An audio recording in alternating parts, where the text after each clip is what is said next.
श्रीलक्ष्मीनारायणस्तोत्रम् श्रीनिवास जगन्नाथ श्रीहरे भक्तवत्सल लक्ष्मीपते नमस्तुभ्यं त्राहि मां भवसागरात्। राधारमण गोविन्द भक्तकामप्रपूरक नारायण नमस्तुभ्यं त्राहि मां भवसागरात्। दामोदर महोदार सर्वापत्तिनिवारण हृषिकेश नमस्तुभ्यं त्राहि मां भवसागरात्। गरुडध्वज वैकुण्ठ निवासिन् केशवाच्युत जनार्दन नमस्तुभ्यं त्राहि मां भवसागरात्। शंख चक्र गदा पद्मधर श्रीवत्सलाञ्छन मेघश्याम नमस्तुभ्यं त्राहि मां भवसागरात्।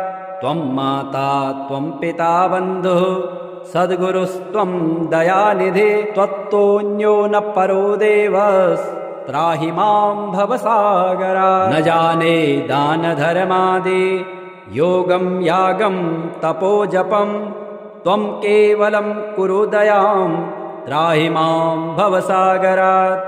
न मत्समो यद्यपि पापकर्ता न त्वत्समोऽथापि हि पापहर्ता विज्ञापितं त्वेतदशेष साक्षिन् मामुद्धरार्थं पतितं तवाग्रे। श्रीगणेशाय नमः। अथ श्री लक्ष्मीनारायणाष्टोत्तरशतनाम स्तोत्रम्। श्रीर्विष्णुः कमलासारङ्गे लक्ष्मीर्वैकुण्ठनायकः पद्मालया चतुर्बाहु क्षीराब्धे तनयाच्युतः। इन्दिरा पुण्डरीकाक्ष रमा गरुडवाहनः भार्गवी शेषपर्यङ्को विशालाक्षे जनार्दनः। स्वर्णाङ्गी वरदो देवी हरेरिन्दुमुखे प्रभुः सुन्दरे नरकध्वंसे लोकमाता मुरान्तकः। भक्तप्रिया दानवारिः अम्बिका मधुसूदनः वैष्णवे देवकी पुत्रो रुक्मिणी केशिमर्दनः।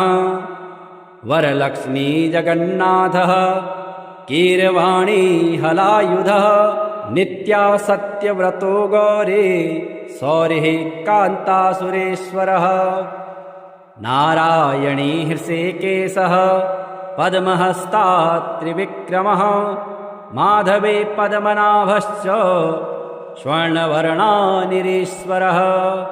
सती पीताम्बरः शान्ता वनमाली क्षमा नगः जयप्रदा बलिध्वंसे वसुधा पुरुषोत्तमः। राज्यप्रदाखिलाधारो माया कंसविदारणः महेश्वरी महादेवो परमा पुण्यविग्रह।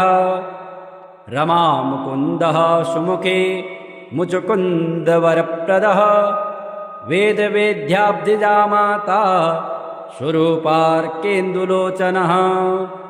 पुण्याङ्गना पुण्यपादो पाविनी पुण्यकीर्तनः विश्वप्रिया विश्वनाथो वाग्रूपी वासवानुजः। सरस्वती स्वर्णगर्भो गायत्री गोपिकाप्रियः यज्ञरूपा यज्ञभोक्ता भक्ताभीष्टप्रदा गुरुः। स्तोत्रक्रिया स्तोत्रकारः कुमारे सवर्णकः मानिनी मन्दरधरो सावित्री जन्मवर्जितः। मन्त्रगोप्ती महेश्वासो योगिनी योगवल्लभः जयप्रदा जयकरः रक्षित्री सर्वरक्षकः। अष्टोत्तरशतं नाम्नां लक्ष्म्या नारायणस्य च यः पठेत् प्रातरुत्थाय सर्वदा विजयी भवेत्। श्री सत्यनारायणाष्टकम्। आदिदेवं जगत् कारणं श्रीधरं लोकनाथं विभुं व्यापकं शङ्करं सर्वभक्तिष्टदं मुक्तिदं माधवं सत्यनारायणं विष्णुमि संभजे सर्वदा लोककल्याणपारायणं देवगोविप्ररक्षार्थसद्विग्रहं दीनहीनात्मभक्ताश्रयं सुन्दरं सत्यनारायणं विष्णुमि संभजे दक्षिणे यस्य गङ्गा शुभा शोभते राजते सारमायस्य वामे सदा यः प्रसन्नाननो भाति भव्यच्युतं सत्यनारायणं विष्णुमि संभजे सङ्कटे सङ्गरे यं जनः सर्वदा स्वात्मभेनाशनाय स्मरेत् पीडितः पूर्णकृत्यो भवेत् यत्प्रसादाच्युतं सत्यनारायणं विष्णुमि संभजे वाञ्छितं दुर्लभं यो ददाति प्रभो साधवे स्वात्मभक्ताय भक्तिप्रियः सर्वभूताश्रयं तं हि विश्वम्भरं सत्यनारायणं विष्णुमि संभजे ब्राह्मणः साधु वैश्यशतुङ्गध्वजो ये भवन् विश्रुतायस्य भक्त्यामरा लीलया यस्य विश्वं ततं तं विभुं सत्यनारायणं विष्णुमि संभजे येन चाब्रह्मबालतृणं धार्यते सृज्यते पाल्यते सर्वमेतज्जगत् भक्तभावप्रियं श्रीदयासागरं सत्यनारायणं विष्णुमि संभजे सर्वकामप्रदं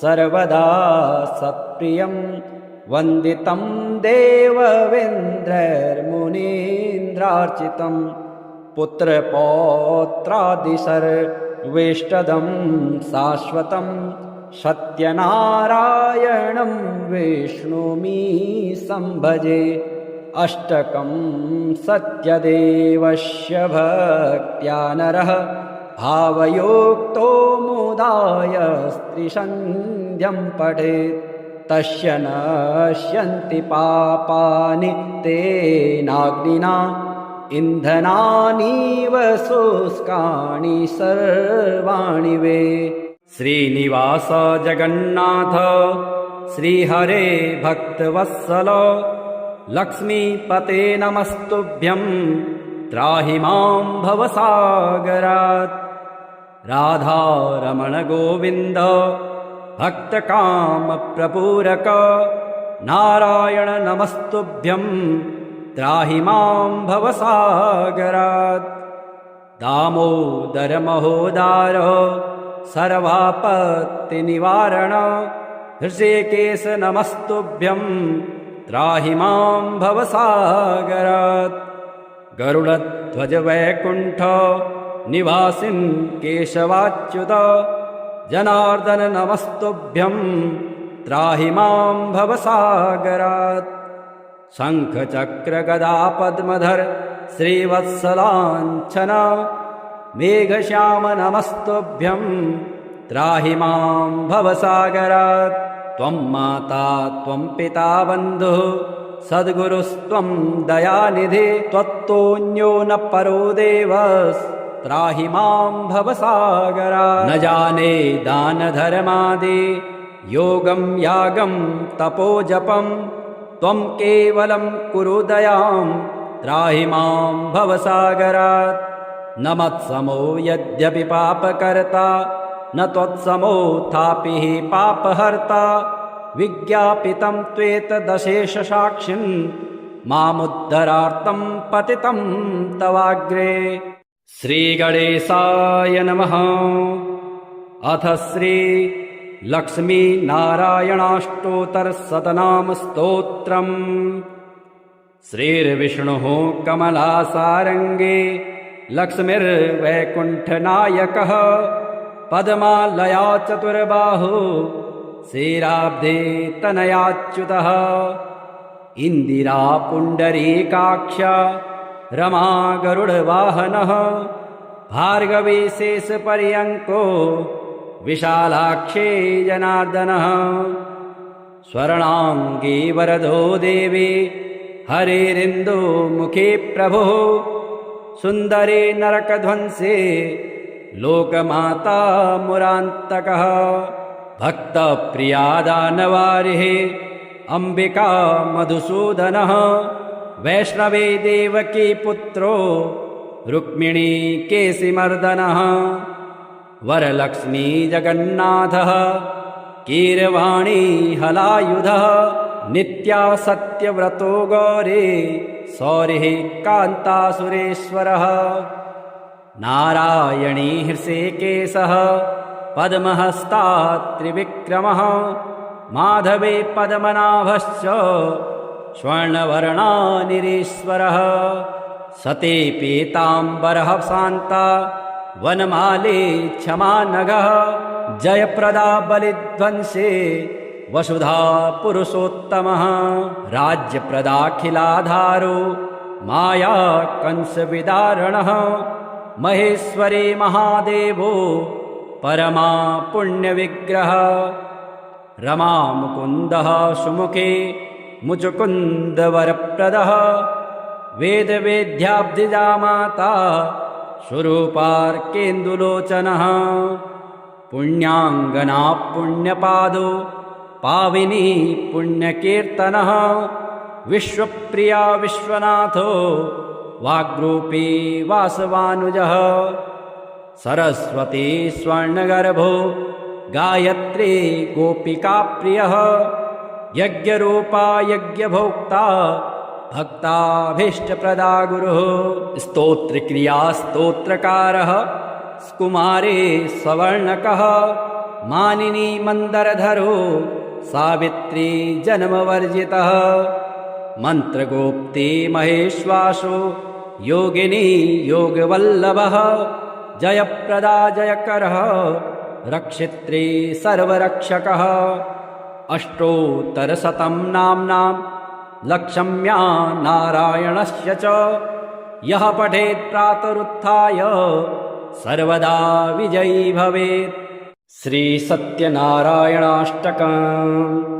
आदिदेवं जगत्कारणं श्रीधरं लोकनाथं विभुं व्यापकं शङ्करं सर्वभक्तिष्टदं मुक्तिदं माधवं सत्यनारायणं विष्णुमि संभजे सर्वदा लोककल्याणपारायणं देवगोविप्ररक्षार्थसद्विग्रहं दीनहीनात्मभक्ताश्रयं सुन्दरं सत्यनारायणं विष्णुमि संभजे दक्षिणे यस्य गङ्गा शुभा शोभते राजते सारमायस्य वामे सदा यः प्रसन्नाननो भाति भव्यच्युतं सत्यनारायणं विष्णुमि संभजे सङ्कटे सङ्गरे यं जनः सर्वदा स्वात्मभेनाशनाय स्मरेत् पीडितः पूर्णकृत्यो भवेत् यत्प्रसादाच्युतं सत्यनारायणं विष्णुमि संभजे वाञ्छितं दुर्लभं यो ददाति प्रभो साधवे स्वात्मभक्ताय भक्तिप्रियः सर्वभूताश्रयं तं हि विश्वम्भरं सत्यनारायणं विष्णुमि संभजे ब्राह्मणः साधु वैश्यशतुङ्गध्वजो ये भवन् विश्रुतायस्य भक्त्यामरा लीलया यस्य विश्वं ततं तं विभुं सत्यनारायणं विष्णुमि संभजे येन चाब्रह्मबालतृणं धार्यते सृज्यते पाल्यते सर्वमेतज्जगत् भक्तभावप्रियं श्रीदयासागरं सत्यनारायणं विष्णुमि संभजे सर्वकामप्रदं सर्वदा सत्प्रियं वन्दितं देववेन्द्रैर्मुनीन्द्रार्चितं पुत्रपौत्रादिसर्वेष्टदं शाश्वतं सत्यनारायणं विष्णुमि संभजे अष्टकं सत्यदेवस्य भक्त्या नरः भावयोक्तो मुदाय स्त्रीसन्ध्यं पठेत् तस्य नश्यन्ति पापानि तेनाग्निना इन्धनानीव शुष्कानि सर्वाणि वे श्रीनिवास जगन्नाथ श्रीहरे भक्तवत्सल लक्ष्मीपते नमस्तुभ्यं त्राहि मां भवसागरात् राधारमण गोविन्द भक्तकामप्रपूरक नारायण नमस्तुभ्यं त्राहि मां भवसागरात् दामोदर महोदार सर्वापत्तिनिवारण हृषिकेश नमस्तुभ्यं त्राहि मां भवसागरात् गरुडध्वज वैकुण्ठ निवासिन् केशवाच्युत जनार्दन नमस्तुभ्यं त्राहि मां भवसागरात् शङ्खचक्र गदा पद्मधर श्रीवत्सलाञ्छन मेघश्याम नमस्तुभ्यं त्राहि मां भवसागरात् त्वं माता त्वं पिता बन्धुः सद्गुरुस्त्वं दयानिधे त्वत्तोऽन्यो न परो देवस्त्राहि मां भवसागरात् न जाने दानधर्मादि योगं यागं तपोजपं त्वं केवलं कुरु दयां त्राहि मां भवसागरात् न मत्समो यद्यपि पापकर्ता न त्वत्समोऽथापि हि पापहर्ता विज्ञापितं त्वेतदशेषसाक्षिन् मामुद्धरार्थं पतितं तवाग्रे श्रीगणेशाय नमः। अथ श्री लक्ष्मीनारायणाष्टोत्तरशतनाम स्तोत्रम्। श्रीर्विष्णुः कमलासारङ्गे लक्ष्मीर्वैकुण्ठनायकः पद्मालया चतुर्बाहु क्षीराब्धे तनयाच्युतः इन्दिरा पुण्डरीकाक्ष रमा गरुडवाहनः भार्गवी शेषपर्यङ्को विशालाक्षी जनार्दनः स्वर्णाङ्गी वरदो देवी हरिरिन्दुमुखी प्रभुः सुन्दरी नरकध्वंसी लोकमाता मुरान्तकः भक्तप्रिया दानवारिः अम्बिका मधुसूदनः वैष्णवी देवकी पुत्रो रुक्मिणी केशिमर्दनः वरलक्ष्मी जगन्नाथः कीरवाणी हलायुधः नित्या सत्यव्रतो गौरी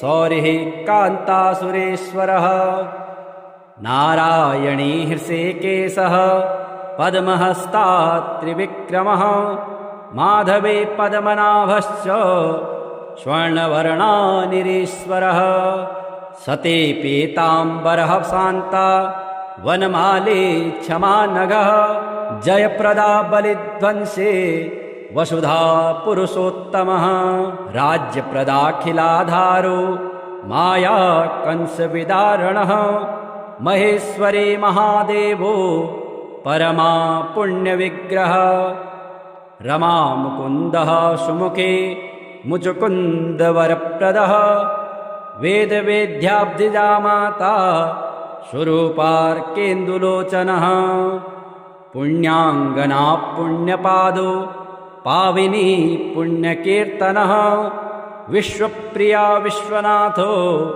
वाग्रूपी वासवानुजः सरस्वती स्वर्णगर्भो गायत्री गोपिकाप्रियः यज्ञरूपा यज्ञभोक्ता भक्ताभीष्टप्रदा गुरुः स्तोत्रक्रिया स्तोत्रकारः कुमारे सवर्णकः मानिनी मन्दरधरो सावित्री जन्मवर्जितः मन्त्रगोप्ती महेश्वासो योगिनी योगवल्लभः जयप्रदा जयकरः रक्षित्री सर्वरक्षकः अष्टोत्तरशतं नाम्नां लक्ष्म्या नारायणस्य च यः पठेत् प्रातरुत्थाय सर्वदा विजयी भवेत्। श्रीसत्यनारायणाष्टकम् आदिदेवं जगत्कारणं श्रीधरं लोकनाथं विभुं व्यापकं शङ्करं सर्वभक्तिष्टदं मुक्तिदं माधवं सत्यनारायणं विष्णुमि संभजे सर्वदा लोककल्याणपारायणं देवगोविप्ररक्षार्थसद्विग्रहं दीनहीनात्मभक्ताश्रयं सुन्दरं सत्यनारायणं विष्णुमि संभजे दक्षिणे यस्य गङ्गा शुभा शोभते राजते सारमायस्य वामे सदा यः प्रसन्नाननो भाति भव्यच्युतं सत्यनारायणं विष्णुमि संभजे सङ्कटे सङ्गरे यं जनः सर्वदा स्वात्मभेनाशनाय स्मरेत् पीडितः पूर्णकृत्यो भवेत् यत्प्रसादाच्युतं सत्यनारायणं विष्णुमि संभजे वाञ्छितं दुर्लभं यो ददाति प्रभो साधवे स्वात्मभक्ताय भक्तिप्रियः सर्वभूताश्रयं तं हि विश्वम्भरं सत्यनारायणं विष्णुमि संभजे ब्राह्मणः साधु वैश्यशतुङ्गध्वजो ये भवन् विश्रुतायस्य भक्त्यामरा लीलया यस्य विश्वं ततं तं विभुं सत्यनारायणं विष्णुमि संभजे येन चाब्रह्मबालतृणं धार्यते सृज्यते पाल्यते सर्वमेतज्जगत् भक्तभावप्रियं श्रीदयासागरं सत्यनारायणं विष्णुमि संभजे सर्वकामप्रदं सर्वदा सत्प्रियं वन्दितं देववेन्द्रैर्मुनीन्द्रार्चितं पुत्रपौत्रादिसर्वेष्टदं शाश्वतं सत्यनारायणं विष्णुमी सम्भजे। अष्टकं सत्यदेवस्य भक्त्या नरः भावयोक्तो मुदाय स्त्रिसन्ध्यं पठेत्। तस्य नश्यन्ति पापानि तेनाग्निना इन्धनानीव शुष्कानि सर्वाणि वे। श्रीनिवास जगन्नाथ श्रीहरे भक्तवत्सल लक्ष्मीपते नमस्तुभ्यं त्राहि मां भवसागरात्। राधारमण गोविन्द भक्तकामप्रपूरक नारायण नमस्तुभ्यं त्राहि मां भवसागरात्। दामोदर महोदार सर्वापत्तिनिवारण हृषिकेश नमस्तुभ्यं त्राहि मां भवसागरात्। गरुडध्वज वैकुण्ठ निवासिन् केशवाच्युत जनार्दन नमस्तुभ्यं त्राहि मां भवसागरात्। शङ्ख चक्र गदा पद्मधर श्रीवत्सलाञ्छन मेघश्याम नमस्तुभ्यं त्राहि मां भवसागरात्। त्वं माता त्वं पिता बन्धुः सद्गुरुस्त्वं दयानिधे त्वत्तोऽन्यो न परो देवस् त्राहि मां भवसागरात्। न जाने दानधर्मादि योगं यागं तपोजपं त्वं केवलं कुरु दयां त्राहि मां भवसागरात्। न मत्समो यद्यपि पापकर्ता न त्वत्समोऽथापि हि पापहर्ता विज्ञापितं त्वेतदशेषसाक्षिन् मामुद्धरार्थं पतितं तवाग्रे।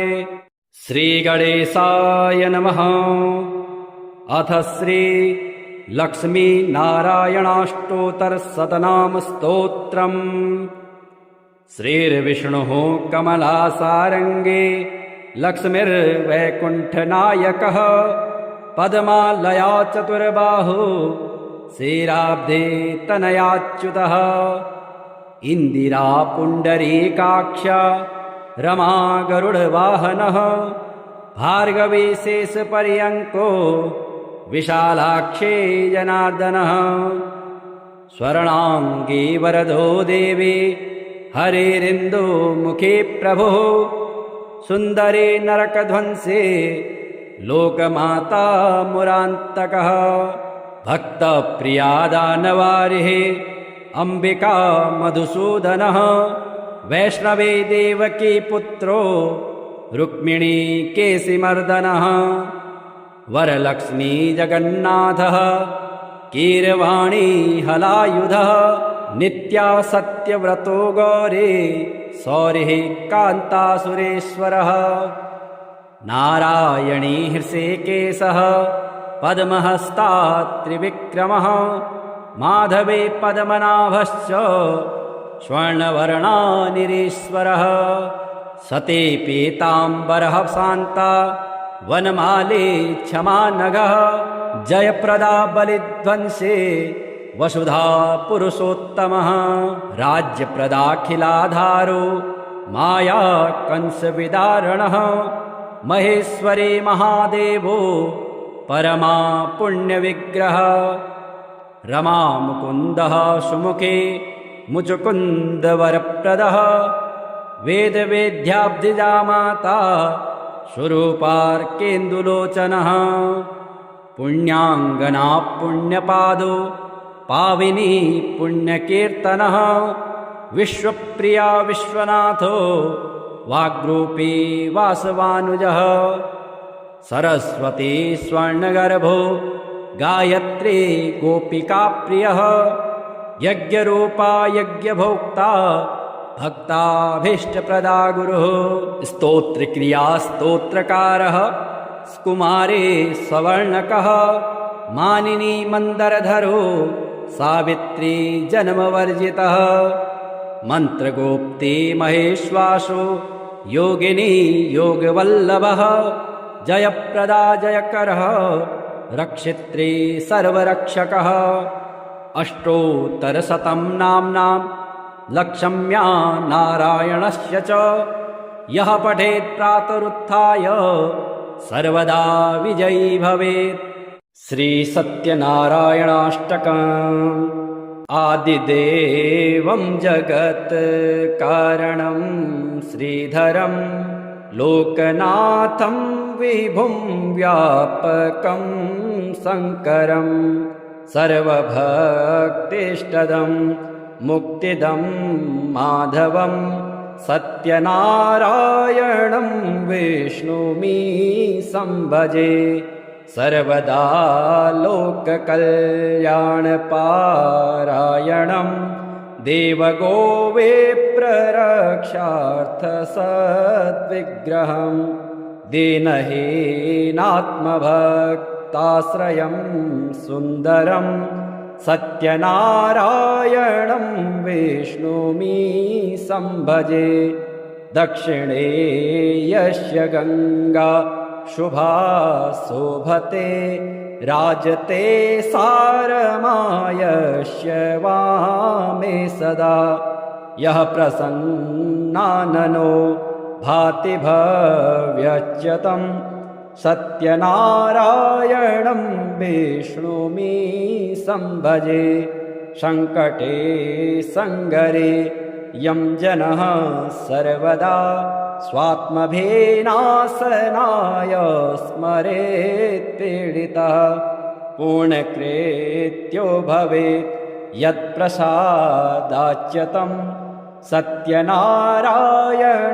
विष्णुमि संभजे वाञ्छितं दुर्लभं यो ददाति प्रभो साधवे स्वात्मभक्ताय भक्तिप्रियः सर्वभूताश्रयं तं हि विश्वम्भरं सत्यनारायणं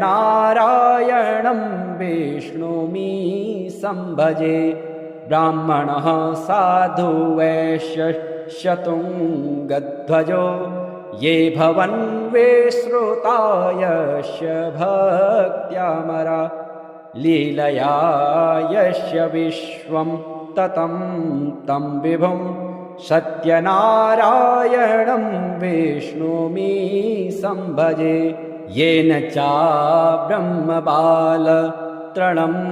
धार्यते सृज्यते पाल्यते सर्वमेतज्जगत् भक्तभावप्रियं श्रीदयासागरं सत्यनारायणं विष्णुमि संभजे सर्वकामप्रदं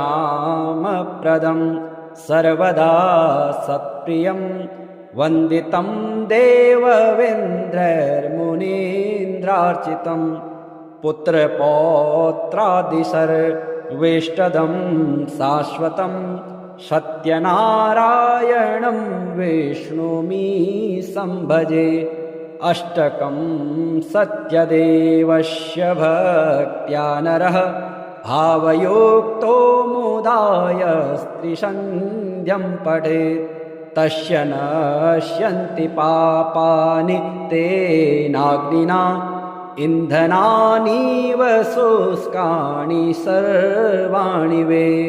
श्रीनिवास जगन्नाथ श्रीहरे भक्तवत्सल लक्ष्मीपते नमस्तुभ्यं त्राहि मां भवसागरात् राधारमण गोविन्द भक्तकामप्रपूरक नारायण नमस्तुभ्यं त्राहि मां भवसागरात् दामोदर महोदार सर्वापत्तिनिवारण हृषिकेश नमस्तुभ्यं त्राहि मां भवसागरात् गरुडध्वज वैकुण्ठ निवासिन् केशवाच्युत जनार्दन नमस्तुभ्यं त्राहि मां भवसागरात् शङ्खचक्र गदा पद्मधर श्रीवत्सलाञ्छन मेघश्याम नमस्तुभ्यं त्राहि मां भवसागरात् त्वं माता त्वं पिता बन्धुः सद्गुरुस्त्वं दयानिधि त्वत्तोऽन्यो न परो देवस्त्राहि मां भवसागरात्। न जाने दानधर्मादि योगं यागं तपोजपं त्वं केवलं कुरु दयां त्राहि मां भवसागरात्। न मत्समो यद्यपि पापकर्ता न त्वत्समोऽथापि हि पापहर्ता विज्ञापितं त्वेतदशेषसाक्षिन् मामुद्धरार्तं पतितं तवाग्रे। श्रीगणेशाय नमः। अथ श्री लक्ष्मीनारायणाष्टोत्तरशतनामस्तोत्रम्। श्रीर्विष्णुः कमलासारङ्गे लक्ष्मीर्वैकुण्ठनायकः पद्मालया चतुर्बाहु क्षीराब्धे तनयाच्युतः। इन्दिरा पुण्डरीकाक्ष रमा गरुडवाहनः भार्गवी शेषपर्यङ्को विशालाक्षी जनार्दनः। स्वर्णाङ्गी वरदो देवी हरिरिन्दुमुखी प्रभुः सुन्दरी नरकध्वंसी लोकमाता मुरान्तकः। भक्तप्रिया दानवारिः अम्बिका मधुसूदनः वैष्णवी देवकी पुत्रो रुक्मिणी केशिमर्दनः। वरलक्ष्मी जगन्नाथः कीरवाणी हलायुधः नित्या सत्यव्रतो गौरी सौरिः कान्तासुरेश्वरः। नारायणी हृषीकेशः पद्महस्ता त्रिविक्रमः माधवी पद्मनाभश्च स्वर्णवर्णानिरीश्वरः। सती पीताम्बरः शान्ता वनमाली क्षमा नगः जयप्रदा बलिध्वंसी वसुधा पुरुषोत्तमः। राज्यप्रदाखिलाधारो माया कंसविदारणः महेश्वरी महादेवो परमा पुण्यविग्रह। रमा मुकुन्दः सुमुखे मुचुकुन्दवरप्रदः वेदवेद्याब्धिजा माता स्वरूपार्केन्दुलोचनः। पुण्याङ्गना पुण्यपादो पाविनी पुण्यकीर्तनः विश्वप्रिया विश्वनाथो वाग्रूपी वासवानुजः।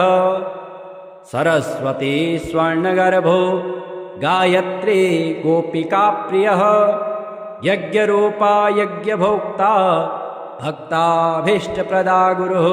स्तोत्रक्रिया स्तोत्रकारः कुमारी सवर्णकः मानिनी मन्दरधरो सावित्री जन्मवर्जितः।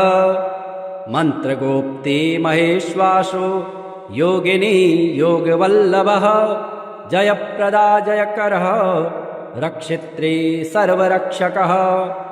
अष्टोत्तरशतं नाम्नां लक्ष्म्या नारायणस्य च यः पठेत् प्रातरुत्थाय सर्वदा विजयी भवेत्। श्रीसत्यनारायणाष्टकम्। आदिदेवं जगत् कारणं श्रीधरं लोकनाथं विभुं व्यापकं शङ्करं सर्वभक्तिष्टदं मुक्तिदं माधवं सत्यनारायणं विष्णुमि संभजे। सर्वदा लोककल्याणपारायणं देवगोविप्ररक्षार्थसद्विग्रहं दीनहीनात्मभक्ताश्रयं सुन्दरं सत्यनारायणं विष्णुमि संभजे। दक्षिणे यस्य गङ्गा शुभा शोभते राजते सारमायस्य वामे सदा।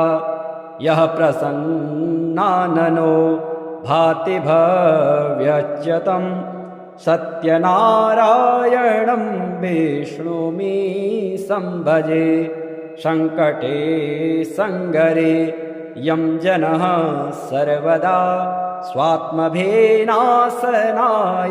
स्मरेत् पीडितः पूर्णकृत्यो भवेत् यत्प्रसादाच्यतं